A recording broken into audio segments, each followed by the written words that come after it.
سلام دوستان، حال دلتون چطور؟ امروز اومدیم بهترین و قوی ترین، اصلا دیگه قوی تری از این من مطمئنم نیست، کلنگ و تبر و شمشیر.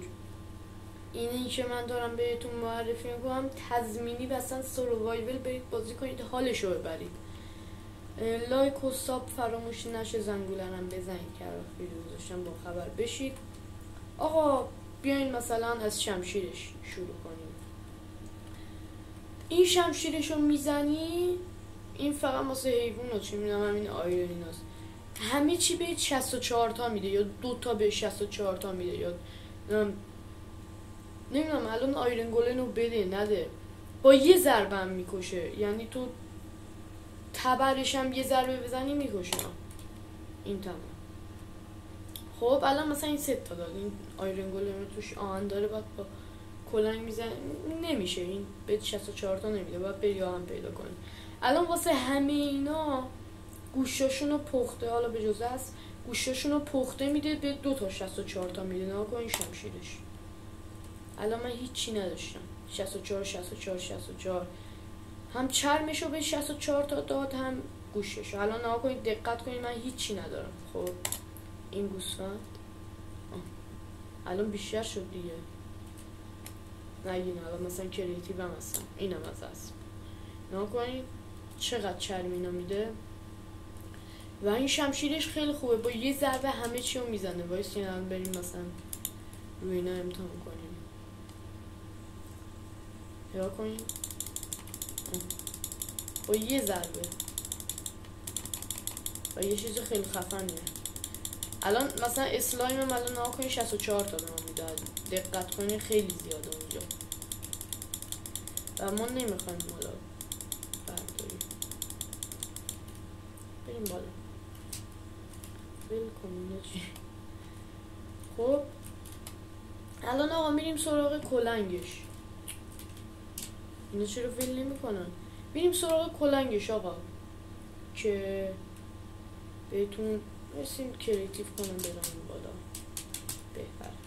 خب الان میریم سراغ کلنگش. نها کنید که چیزم کریتیو نیستم و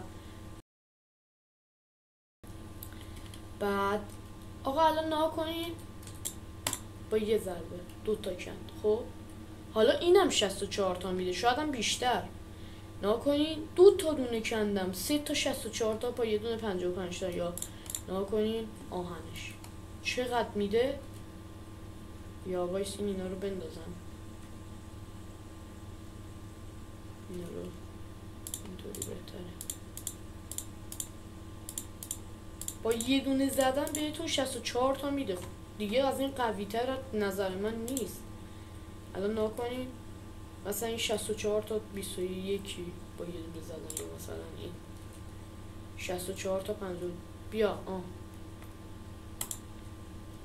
وای باجی 2 تا کرد، برو باش.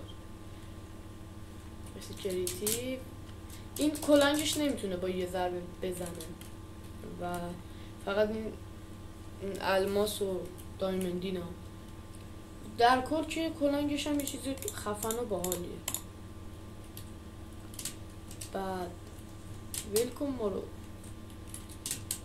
اینم اینقدر شد و همه اینا رو الان چیز بودیم کندیم.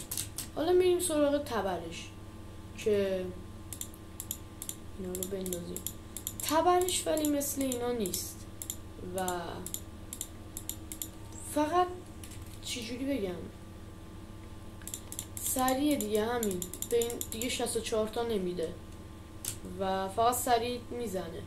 خوبیش اینجاست که نها کنین هر چقدر بزنی اصلا تموم نمیشه. نها کنین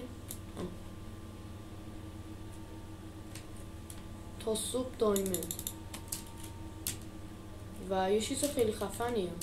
کلا 2 3 تا کندم، 5 6 تا الان 64 تا شد و اگه اینا هم بذارن. خب دوستان الان مثلا بهتونم یاد میدم ما چجوری مثلا بزنید. آقا الان مثلا میخواین یکیشو بزنید، وایسی اینا رو بندازم. مثلا آقا فکر کنم کلنگشو دارم، کدشو تیو میزنید، تی میاد این گزینه بالا، کنترل رو با وی، کنترل با وی میزنید. الان اینم میذارم و زیر همین ویدیو کپیش کنید. تو کامنت ها میذارم هر کدومو مینویسم، کپیش میکنید. بعدم اینتر رو میزنید. الان یه دونه داد، یکی دیگه داد. آقا هر چند تا دوست داشتید، الان مثلا میخواین زیادش کنید، واسه اینا رو بندازم. الان مثلا میخواین آقا حوصله ندارین چند تا بزنین ای بیاد. این بالا پایین میشه موس، این وسطش اینو نگه میدارید، یه بار دیگه نگه میدارید. خیلی خفنه، اینو بهتون پیشنهاد میکنم که حتما برید و اوکی کنید. خب دوستان اینم از این ویدیو، امیدوارم خوشتون اومده باشه. نگاه کنید چقدر کلا 10 تا سر جمع میشد کندیمیش. دوباره میگم لایک و ساب فراموش نشه، زنگوله هم بزنید که الان ویدیو گذاشتم با خبر بشید. اینم از این ویدیو، تا ویدیو دیگه، خدا نگهدارتون باشه.